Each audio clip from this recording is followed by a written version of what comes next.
Bismillahir Rahmanir Rahim.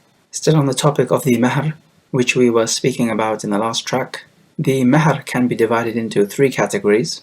So the first one is when the whole Mahr is dropped or nullified. And this is when the separation comes from the direction of the woman, of the wife. So the husband is not the one who causes or undertakes the separation by pronouncing the divorce. So this type of separation then comes from the woman or the wife before they have entered into privacy with each other. Because after they enter into privacy with each other, the mahr becomes absolutely binding and the full mahr must be given. Or for example, if the marriage is annulled because of a defect in the wife. So this separation is because of the wife now, not because of the husband. And the second type is the whole mahr must be given. And this happens when they enter into privacy with each other. Or if they have not entered into privacy with each other, if the husband dies, then still the woman deserves the full mahr. Or even if the woman dies, she still deserves the full mahr.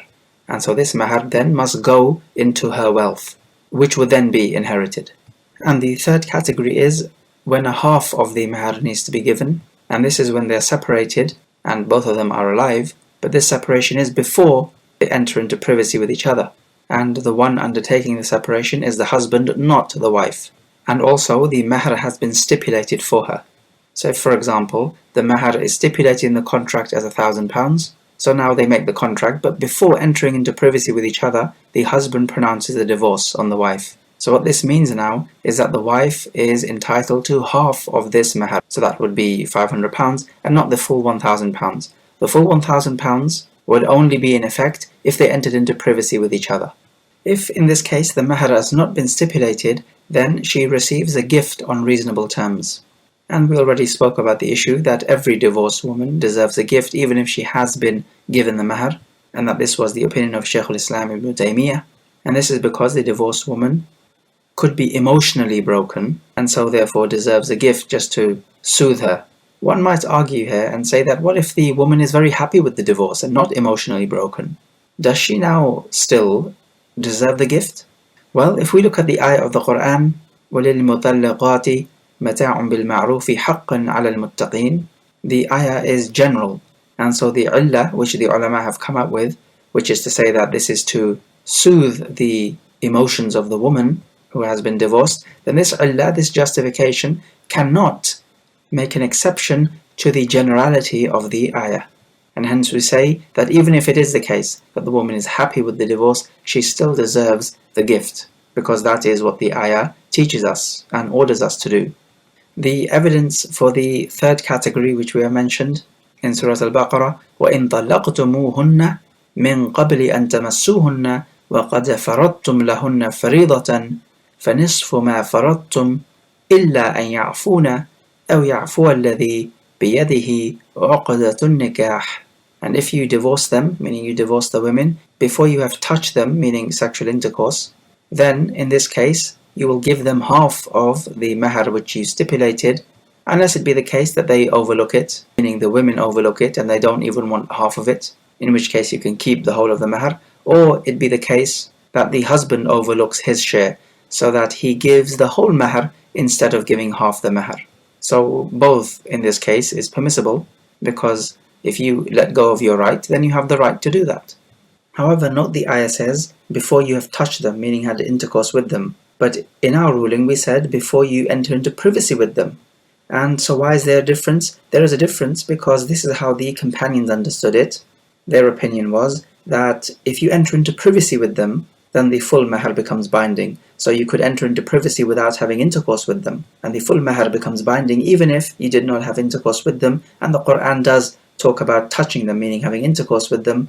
However, this is the way some major companions understood it, so they are worthy to be followed. Actually, Imam Ahmad says that anytime you do something to the wife which only a husband has the right to do, then the full mahr becomes binding. So for example, if you were to kiss her, even if this was not in privacy, but still only a husband is allowed to kiss this particular woman, because only a husband is allowed to kiss his wife. So in other words, you did something which only a husband is allowed to do, therefore the full mahr becomes binding. And so he takes a broad and flexible opinion on this. It is not just the strict sexual intercourse, but rather anytime you do something to the woman which only a husband would have the right to do, then the full mahar becomes binding.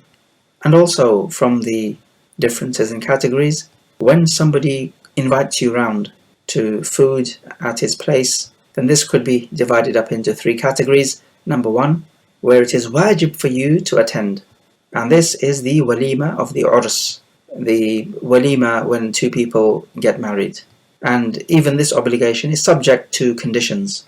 And they are as follows, that this should be the first walima, because some people may do 2 walimas or 3 of them, and so you are not required to attend all of those. Rather, it is the first walima. You are only required to attend 1.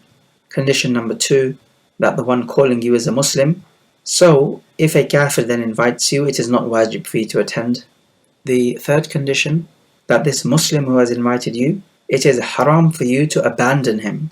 And this basically applies to generally all Muslims. You are not allowed to abandon your brother. However, some Muslims you are allowed to abandon. It could be he's a type of Muslim who is propagating sins, calling to sinful activities or innovative ideas hostile to Islam, and the rest of the Muslim community has decided that perhaps if we abandon him, he will stop this nonsense. So such a person then, you are not obliged to attend his walima.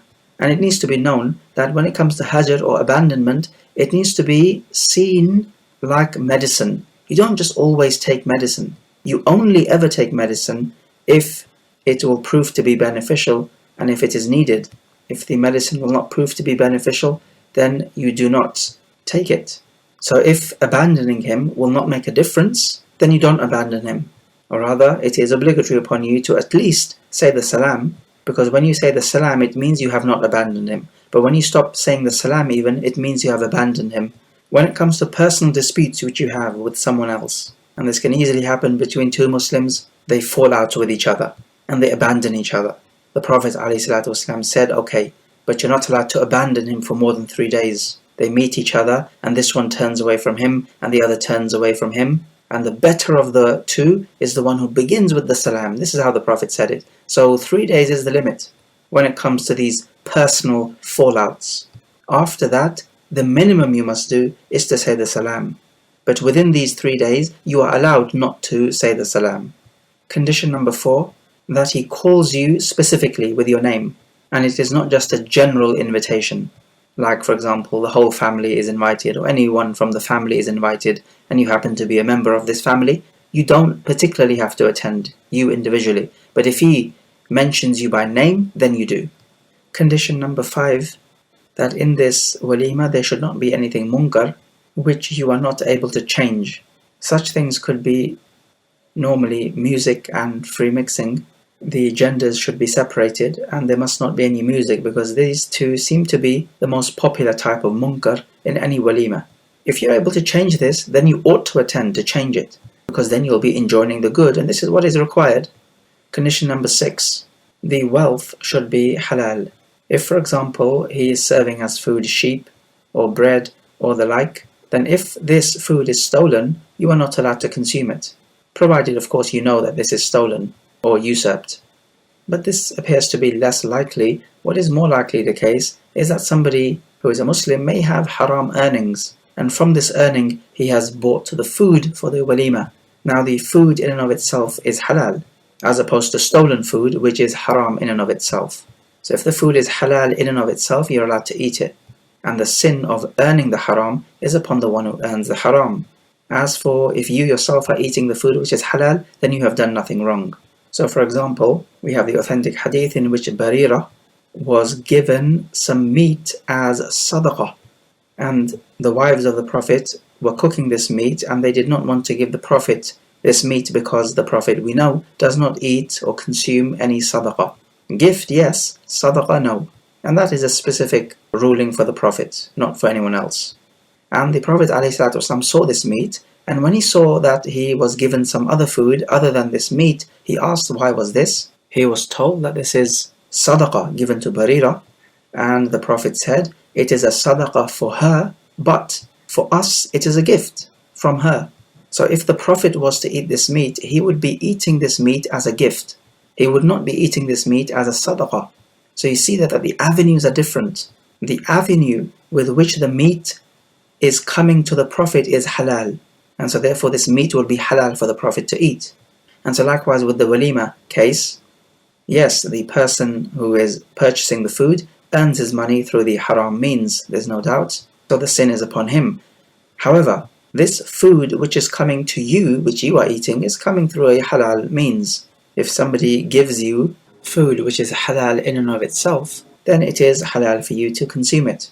Yes, it is true that if he is earning halal money and the people think that abandoning him would make him change his job, then yes, you don't have to attend in this case. However, like we said before, abandoning should only be done if it will produce the benefits. If it will not produce the benefits, then there is no benefit in abandoning another Muslim.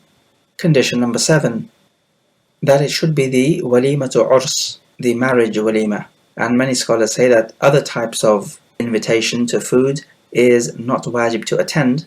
However, the evidences which we have appear to be general, so they don't appear to specify the walima of the urs. Rather, any type of walima or food invitation can be argued that it is wajib to attend. And we know that one of the rights a Muslim has over the other, as the Prophet says, وَإِذَا دَعَاكَ فَأَجِبْ.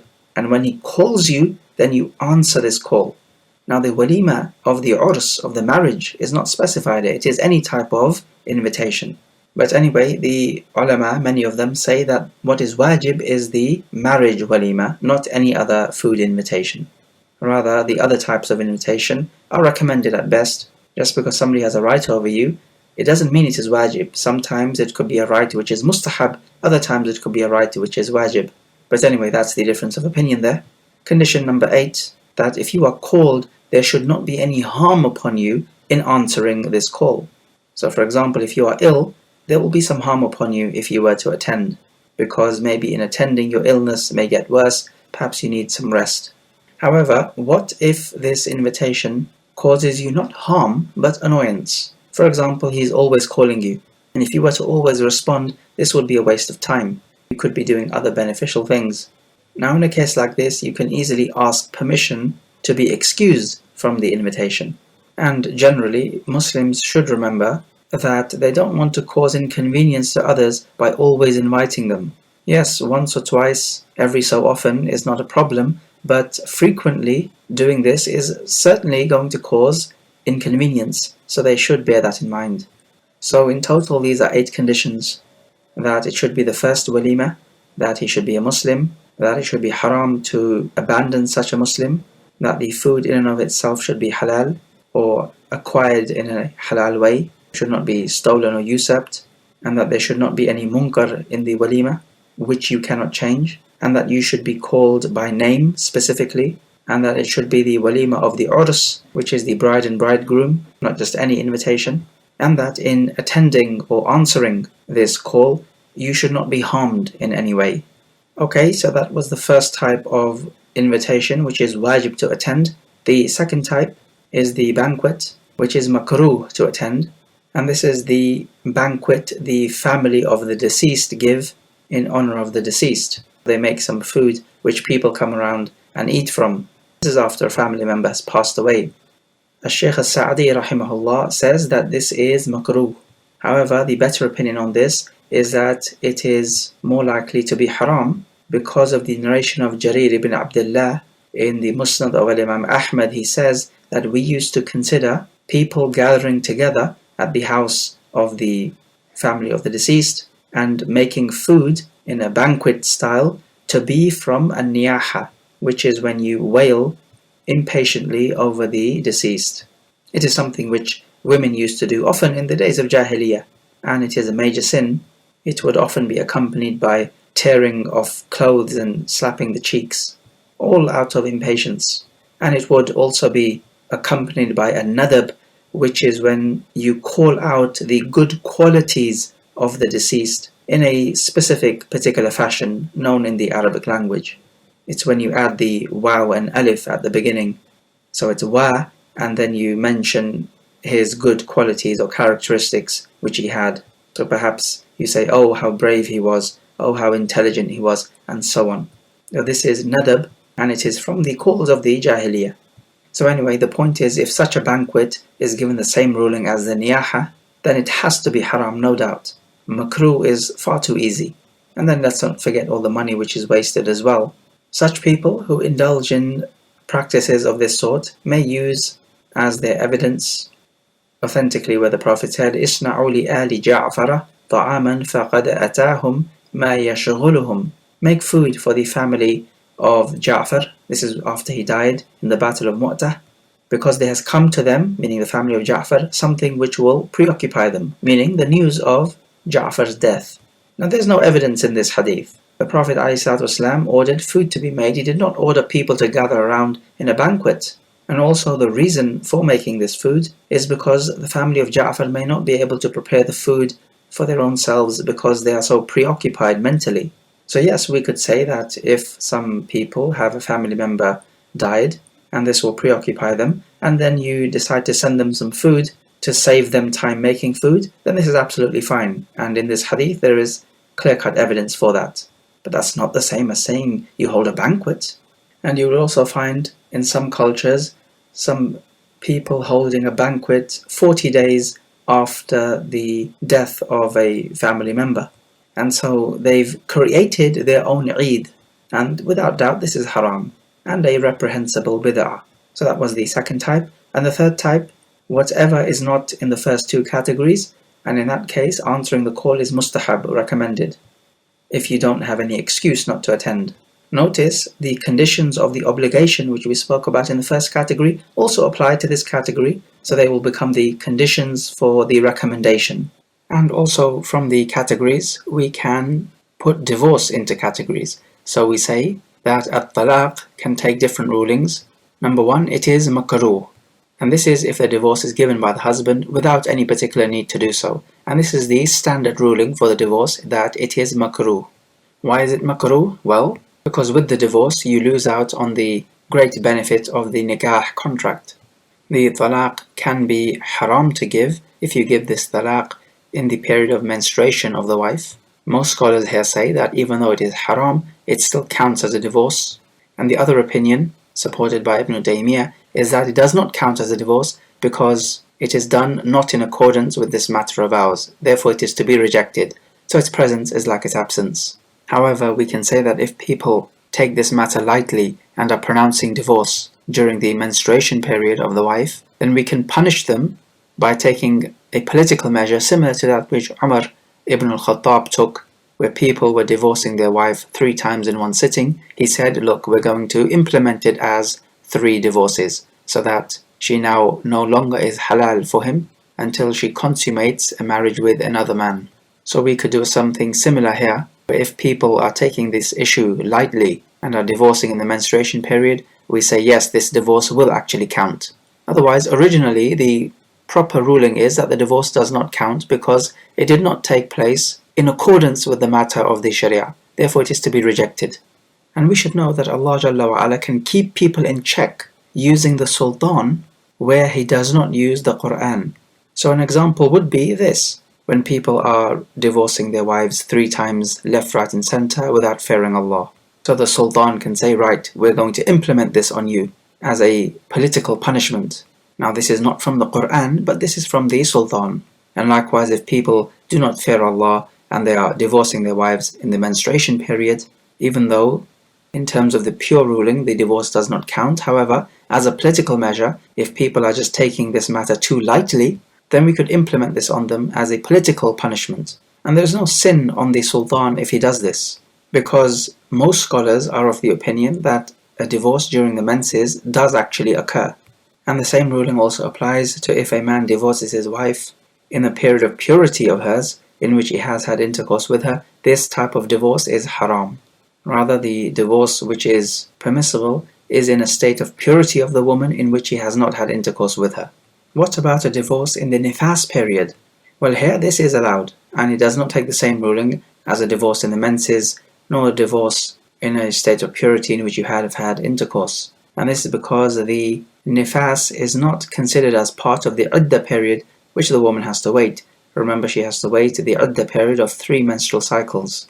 And it is also permissible to pronounce a divorce if she is pregnant, because the Prophet ﷺ ordered Ibn Umar, when he made the mistake of divorcing his wife in her menses, he ordered him to take her back and only divorce her when she is tahir, meaning not menstruating, or when she is hamil, meaning pregnant.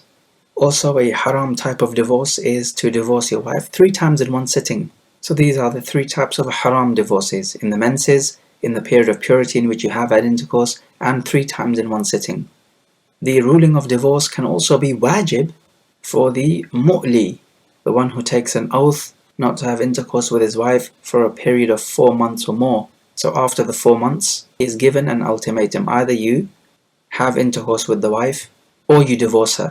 So if he is not going to have intercourse with the wife, he must divorce her, wujuban, as an obligation.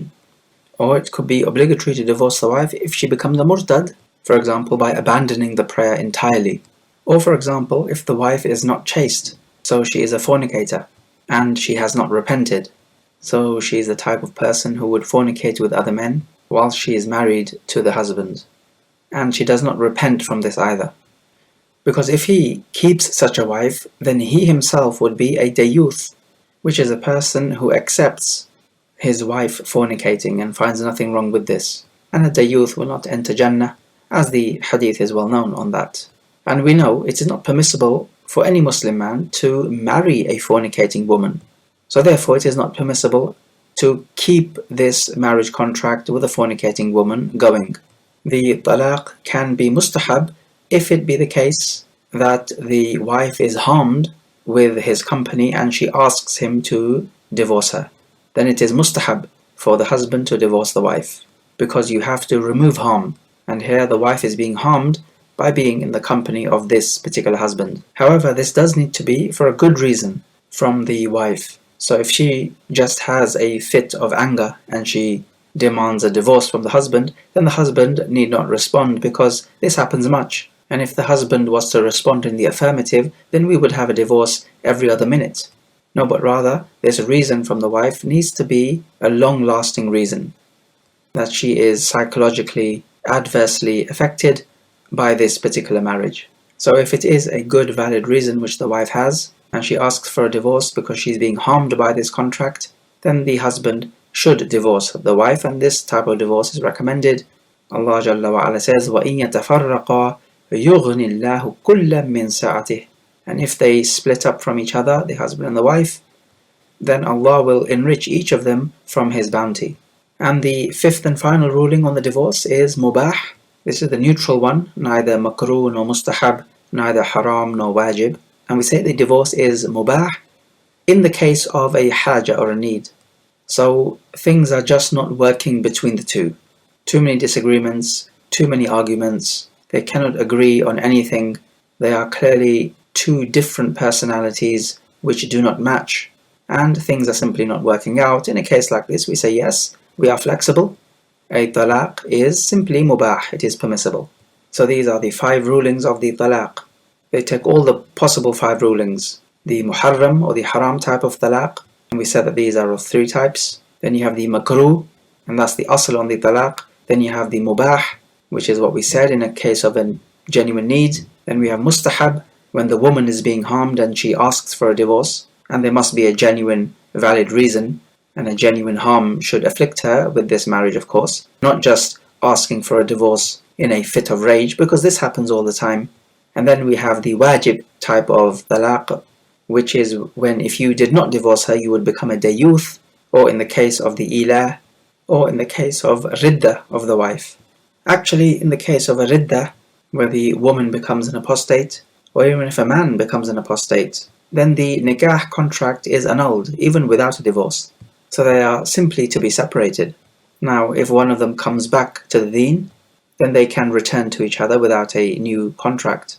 Otherwise, as it stands, where one of them is an apostate, they are simply to be separated. So the matter really goes beyond a divorce situation, rather it is an annulment situation. And also, on the topic of marriage and separation, a woman can become completely separated from the husband in different types of ways. Separation here means that the husband cannot simply just take her back, as in the case of the first and second divorce. So the first type in which the woman becomes completely separated from the husband is after the 3rd divorce. So here, the husband is not allowed to take her back. and she is no longer a mahram to him, even as she waits in the iddah period. The only way they can ever be remarried here is if the woman was to marry another man and consummate this marriage. Then if, and this is a big if this second marriage ends up in a divorce, then and only then can she marry that first husband again in a new marriage contract. And this type of separation, the ulama say, it is the baynunatun kubra, the biggest type of separation. Another type of separation is when the woman gives the mahr to the husband and they are separated. And this is also a baynuna, a separation, but it is a baynunatun sughra, a smaller type of separation. Now the difference between this and the baynunatun kubra is that here, with the sughra, the smaller type, she is allowed to marry this husband back again, but with a new marriage contract. And it is not a condition that she should marry another man and consummate marriage with that man, and then if that marriage ends up in a divorce, she is allowed to get back with the first one. No, it's not like that. Rather here, she can get back with this same husband with a new marriage contract though, not just with a raja'ah, taking the wife back, which is simply when the husband takes the wife back without any new contract. Now if in this case the husband says, but I want to take her back, we say no, she has given you back the mahr, so she has freed herself from you and you cannot simply just take her back. That you can only do with your wife, and she is no longer your wife anymore. If he says, but I want to give her back the mahr which she gave me, we say to him, yes, okay, you can do this, but with a new marriage contract. So this wealth which you want to give her back, which she gave you to free herself, you can make this into the mahr of a new contract. That's the way we can proceed. The third way, in which she becomes completely separated from the man such that he cannot just take her back, is if he divorces her before entering into privacy with her. This is also baynunatun sughra, not the kubra. So if he wants to get back with this wife, he's going to have to do so with a new marriage contract and a new mahr. And in a divorce like this, she does not have to observe any iddah period. Allah Jalla wa Ala says, Ya ayyuha alladhina amanu, idha nakahtumul mu'minati, thumma طلقتموهن من قبل أن تمسوهن فما لكم عليهن من عدة تعتدونها.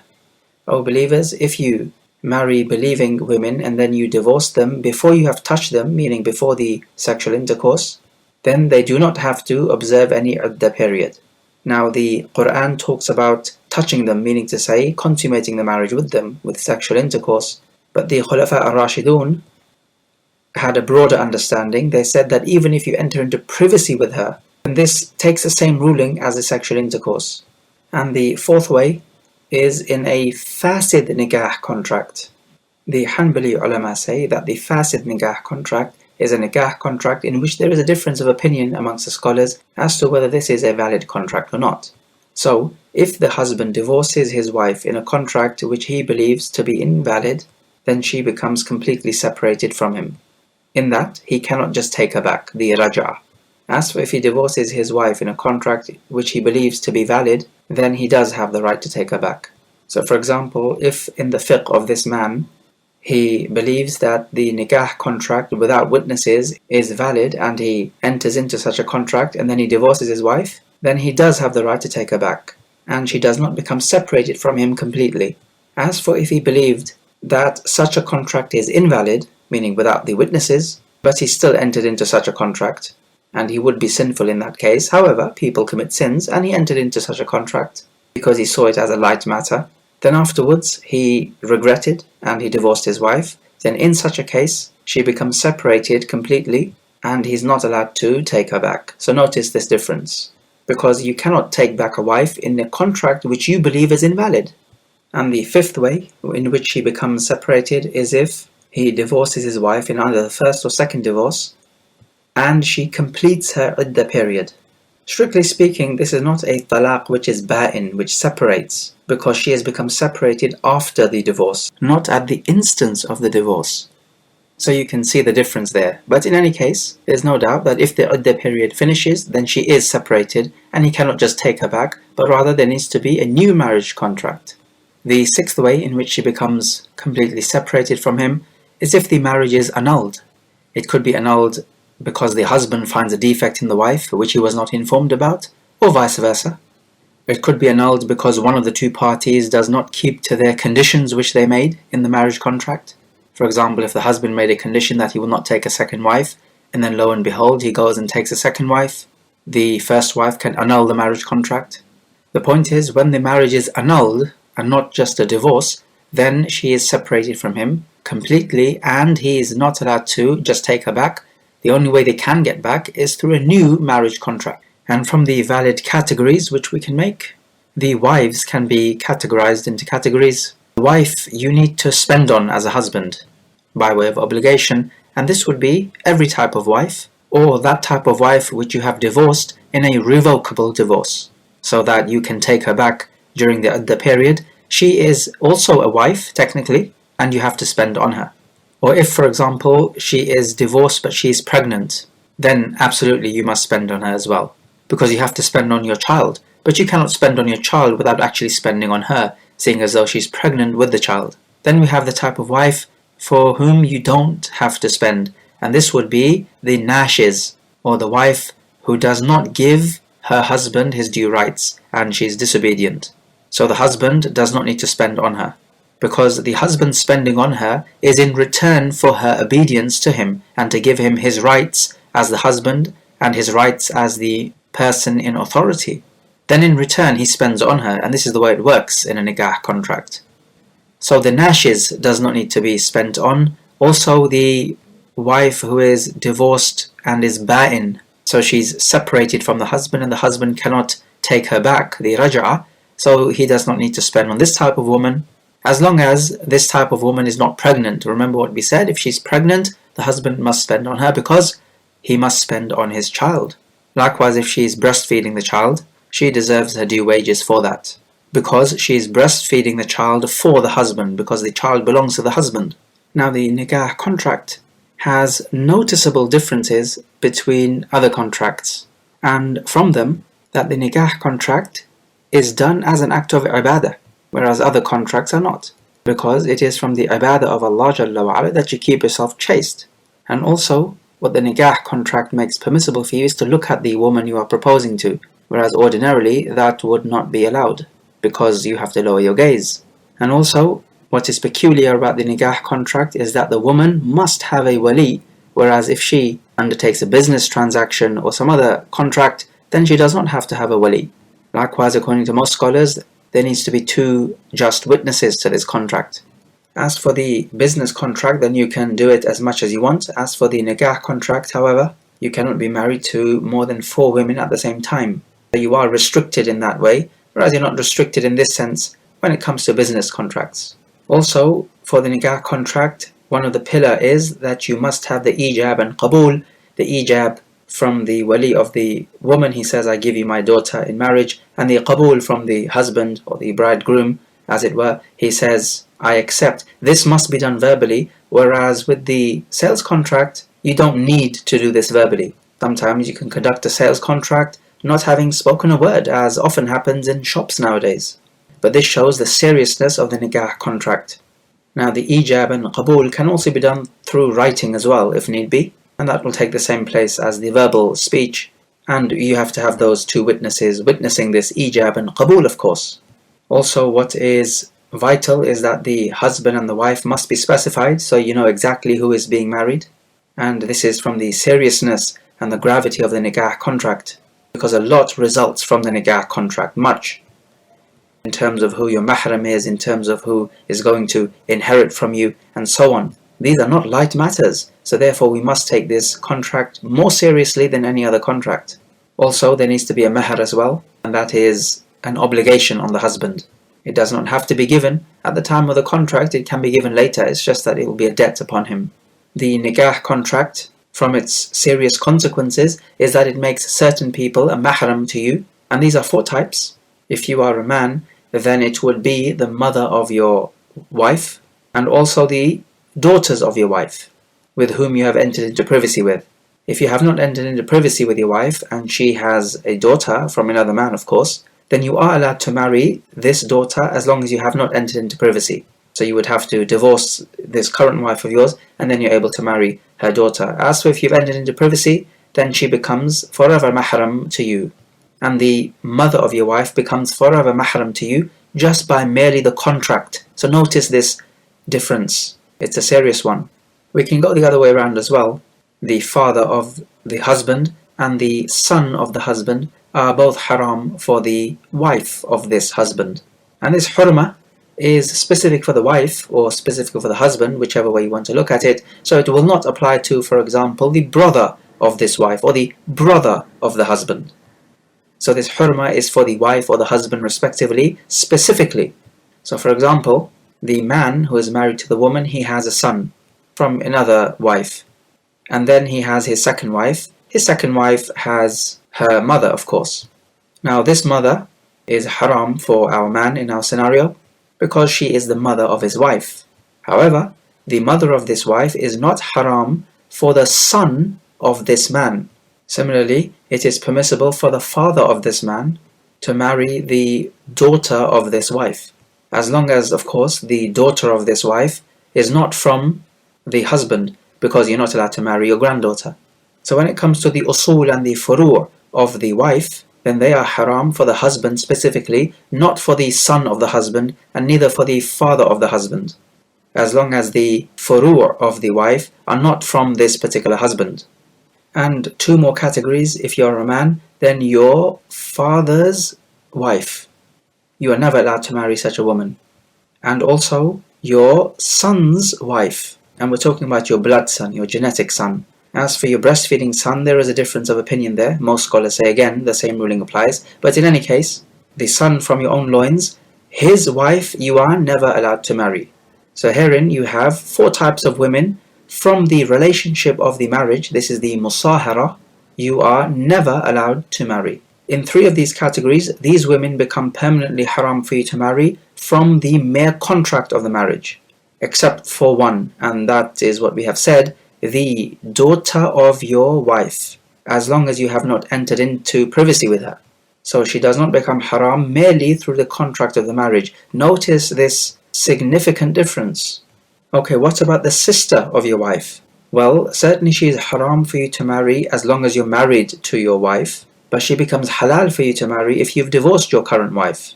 So she's not haram for you forever. That's the difference. Allah Jalla wa Ala says about the women haram to marry, وَأَن تَجْمَعُ بَيْنَ الْأُخْتَيْنِ, and that you should combine between two sisters. So that clearly is haram. So if he likens his wife to that of her sister, then we do not give this a ruling of dhihar, because the sister of your wife is not forever haram for you to marry. The dhihar would apply if you liken your wife to a woman, forever haram for you to marry.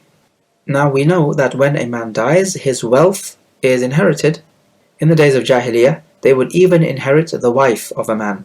So when a man dies, he leaves behind a wife. This wife could be inherited, and so a relative of that deceased man could marry her, even if it be against her wish. So she would be like wealth of the man. The Sharia abrogated this ruling from the ruling of Jahiliyyah. Allah Jalla wa Ala says, يَا أَيُّهَا الَّذِينَ آمَنُوا لَا يَحِلُّ لَكُمْ أَن تَرِثُوا النِّسَاءَ كَرْهًا. O you who have Iman, it is not halal for you to inherit women forcefully. So when a man dies, his wife is not inherited, rather she remains separated, but it is only his wealth which is inherited by his near relatives. Actually, on the contrary, his wife inherits his wealth. So it's almost a role reversal. Instead of her being inherited, she inherits herself. Some scholars say that it is permissible for the husband to give part of the sadaq or the mahr to the wife's father or one of her near kindred. But what is correct on this issue is that this is impermissible. So when the marriage contract is made, or before the marriage contract, the wali of the woman is not allowed to stipulate some of the mahr for him. If we allowed this, then the man would marry his daughter to a rich man who would give him more, and not marry his daughter to the type of man he should be marrying her to, which is a man of sound deen and character. And this would lead to much corruption in the land. As for what some people may use as evidence, that Musa a.s. for 8 years had to take the animals out for pasture, and in return he would marry this man's daughter. So clearly then the daughter's father is taking the benefit here. But we say no, because originally it was the daughter who would take the animals out to pasture, but now Musa alayhi salam is doing it for 8 years at least. And so therefore this is the benefit for the woman, because she would not have to work. Can the father marry off his daughter without any mahar? Some scholars said yes, you can, because of the hadith, Anta wa maluka li abik. You and your wealth are for your father, meaning belong to your father. So if that's the case, then the father can marry the daughter off without any mahar. It would be the same as him taking the mahar of the daughter. However, we say no, the right belongs to the daughter if she allows the father to marry her without the mahar, then that's her right. Otherwise, it is not permissible to forcefully marry her without the mahar. Rather, the hadith says that the father is allowed to take the wealth of his son or daughter after the son or daughter have taken possession of this particular wealth, not before they've taken possession. So notice this subtle difference. Supposing a man marries off his daughter to another man with a mahar which is far less than what she deserves in the customs. So for example, the mahar is £1,000, whereas in the customs she deserves £5,000. And then we find this out afterwards. Oh, she's been given 4,000 less. She's been shortchanged. So in a case like this, if the father was guilty of deceiving the husband, then the husband does not have to give this 4,000 to the woman, rather her father does, because he's the one who was deceptive and cheated. However, consider this situation. In the customs of the people, they are exaggerating in the mahar, and they are demanding so much mahar, far too high, and making life difficult on the bridegroom. So now we have a man who wants to set a good example, and he says to the bridegroom, give me such and such amount of mahar, which is half the going rate. And he does this so as to set an example to the rest of the people that you should demand a lower mahar. Now what about a case like this? Is the father now, the wali of the woman, considered to be deceptive because he did not give the woman what is customarily given to her? Here we say no, he's not deceptive and he did not intend to harm the daughter. Rather, he intended to set a good example and to initiate a good sunnah. And so this is to be commended, not rebuked. So you can see how your intentions make a big difference. Okay, what about if a man has a daughter and she's a virgin? Is he allowed to marry off this virgin daughter of his without her consent? Because some have said, yes, he is allowed to do this. We say, however, no, he's not allowed to marry off his daughter until she reaches an age in which she is able to appreciate a marriage contract and know what marriage is all about. Now, there's no specified age limit here. This depends on the customs and the people, and this varies from time to time, place to place. But this is a general guide, that he does not marry off his daughter without her consent until she reaches an age in which she can give consent and knows about this concept of marriage and what it means to be a wife. And when she does reach such an age, which is unspecified, then her permission must be sought. One might ask here, but is it not the case that Abu Bakr married off his daughter Aisha to the Prophet when she was 6 years old? The answer is yes, indeed. But we cannot have an analogy here, because the only way this analogy would work is if your daughter is like Aisha, you are like Abu Bakr, and the person you're marrying your daughter to is like the Prophet ﷺ. So is this the case? If your answer is no to each three of these questions, then there is no analogy. If your answer is yes, then you have a valid analogy on your hands. But how can the person you're marrying this daughter of yours to be like the Prophet, where there is no Prophet after him? How can a non-Prophet be like a Prophet? And you, can you be like Abu Bakr, where if all of the Iman of the Ummah was on one end of the scale, and the Iman of Abu Bakr was on the other, the Iman of Abu Bakr would outweigh the Iman of everyone else in this Ummah, and about whom the Prophet said, if I was to take a close beloved friend of mine, then I would have taken Abu Bakr. So where are you in comparison to Abu Bakr? And likewise your daughter, where is she in comparison to Aisha, about whom the Prophet said that her superiority over other women is like the superiority of tharid over the other food. And tharid is the meat with its maraq, which is the broth, and it is served with bread. So this is the superior type of food over the other food items. The point being that there is no analogy. Also, what is well known about the nikah contract is that there's no shartul khiyar. So you cannot say that I will be married to her for 3 days, and if I want to continue on, I will continue, but within the 3 days, if I want to annul the marriage, then I'll annul it. So this is the Shartul Khiyar. It is well known in a trade contract. This is permissible, but in a marriage contract, it is not permissible. And this is the well-known opinion. Shaykh al-Islam Ibn Taymiyyah says that it is permissible, and that a woman can say that I want to test this marriage out for, let's say, 3 days or 1 week or whatever. If I'm happy with this man, I will continue. If not, I will not continue. However, this must be for a limited time period, and not in the absolute sense. So she cannot say, if I like him, I'll stay with him, if not, then not, without stipulating a time limit. A choice to annul the marriage can be the right of both husband and wife if the other party does not respect the conditions made in a nikah contract. So for example, the wife stipulates against the husband that he will not take a second wife, and then lo and behold, the husband takes a second wife. So now the first wife does have a choice to annul the marriage contract. Also with the nikah contract, you're not allowed to do it for a limited time. So you cannot say we are going to have this nikah contract for a period of 1 year, because this is the mut'ah marriage and it is haram, and its presence is like its absence. And about the mahar, if the mahar is stipulated, let us say to be £5,000, and is to be given at a later date, but the date is not stipulated, then this is fine, there's nothing wrong with it, as long as it is given. It absolutely must be given if they divorce each other, so they part from each other in their lifetime, or if one of them dies, then it absolutely must be given. This is because in a marriage contract, what is intended is not the wealth per se, rather it is to live with and enjoy the company of this woman, and the wealth or the mahr here is to make this permissible. Also, if a man has a servant woman and he marries this servant woman off to another man, then now the owner of the servant woman is not allowed to have intercourse with her, nor enjoy her company or be intimate with her. And is not even allowed to use her services, which he was doing previously, unless he stipulates against the husband of this servant woman that she will serve me at a specific time. So in that case it would be permissible, but he's not allowed to have intimate relations with her, because that right belongs to her husband. And lastly, conducting this contract with a kafir. Now a sales contract or any other contract you can conduct with a kafir. A marriage contract is different. A woman is not allowed to conduct this contract with a kafir.